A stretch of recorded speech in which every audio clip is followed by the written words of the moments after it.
ഈ ബുക്കിനെ പറ്റി അറിഞ്ഞെങ്കിൽ വലിയ നഷ്ടമായിരിക്കും. One of the best seller ബുക്കായ ജെയിംസ് ക്ലിയറിന്റെ അറ്റോമിക് ഹാബിറ്റ്സ്. ജെയിംസ് ക്ലിയർ ഈ ബുക്ക് സ്റ്റാർട്ട് ചെയ്യുന്നത് തന്നെ ഹൗ ഡെയിലി സ്മോൾ ചേഞ്ചസ്, ഒരു 1% ചേഞ്ച് തന്നെ ഓവർ ടൈം അത് കോമ്പൗണ്ട് ചെയ്ത് നമുക്ക് എങ്ങനെ ബിഗ് അച്ചീവ്മെന്റ്സ് തരാമെന്നതിനെ പറ്റിയാണ്. പിന്നെ പറയുന്നത് നമ്മുടെ ബിഹേവിയർ ചേഞ്ചിനുള്ള 4 ലോസ് ആണ്. First one is make it obvious, make it attractive, make it easy and make it satisfying. ആദ്യത്തെ ലോ ആണ് മേക്ക് ഇറ്റ് ഒബ്വിയസ്. ഒരു ഹാബിറ്റ് തുടങ്ങണമെങ്കിൽ നമ്മളത് വ്യക്തമാക്കണം. ഫോർ എക്സാമ്പിൾ, ഇന്ന് ജിമ്മിൽ പോകണമെങ്കിൽ ഞാൻ ഇന്ന് വൈകുന്നേരം 5 മണിക്ക് ഇവിടുത്തെ ജിമ്മിൽ വർക്കൗട്ട് ചെയ്യും. സോ നമ്മുടെ ഹാബിറ്റ് അവിടെ വ്യക്തമാണ്. Second law is make it attractive. നമുക്കൊരു പുതിയ ശീലം തുടങ്ങണമെങ്കിൽ, ഫോർ എക്സാമ്പിൾ വർക്കൗട്ട് ചെയ്യേണ്ടതാണ് നമുക്ക് തുടങ്ങേണ്ട പുതിയ ശീലമെങ്കിൽ അതിനെ നമ്മൾക്ക് റിവാർഡ് കിട്ടുന്ന ഒരു ശീലമായി കണക്ട് ചെയ്യുക. ഇന്ന് ഞാൻ വർക്കൗട്ട് ചെയ്താൽ മാത്രമേ എനിക്ക് ആ സിനിമ കാണാൻ പറ്റുള്ളൂ. സോ സിനിമ കാണണം എന്ന റിവാർഡ് കാരണം നമുക്ക് വർക്കൗട്ട് ചെയ്യാനുള്ള മോട്ടിവേഷനും കൂടും.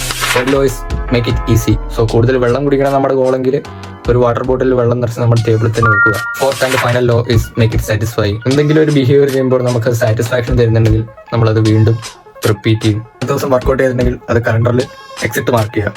സോ അത് കാണുമ്പോൾ നമുക്ക് ഒരു പ്രോഗ്രഷന്റെ ഫീലിംഗ് കിട്ടും. അത് നമ്മളെ മോട്ടിവേറ്റ് ആക്കി ഇരിക്കാൻ ഹെൽപ്പ് ചെയ്യും. നമ്മൾ ഈ പറഞ്ഞ ലോസ് എല്ലാം നേരെ തിരിച്ചിട്ടാൽ നമുക്കൊരു ബാഡ് ഹാബിറ്റ് ബ്രേക്ക് ചെയ്യാൻ പറ്റും. ഓവറോൾ ദിസ് ബുക്കിൽ പറയുന്നത് ചെറിയ ശീലങ്ങൾ ഓവർ ടൈം നമുക്ക് കോമ്പൗണ്ട് റിസൾട്ട്